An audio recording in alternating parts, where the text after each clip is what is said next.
ഭാരതം മുഴുവൻ കേട്ട് ബഹുദാനങ്ങൾ ചെയ്തു നീ.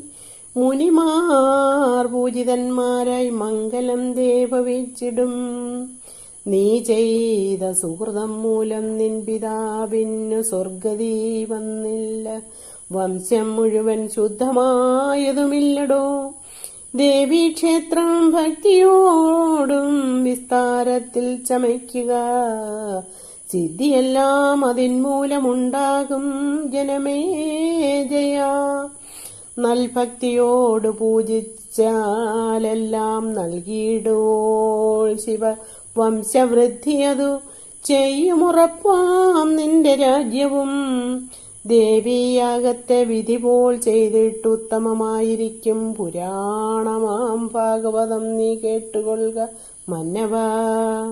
കേൾപ്പിക്കാം നിന്നെ ഞാനേറെ ശുദ്ധമായുള്ളോരക്കഥ. അനേകരസമോടൊത്ത ദിവ്യ സംസാരനാശിനി.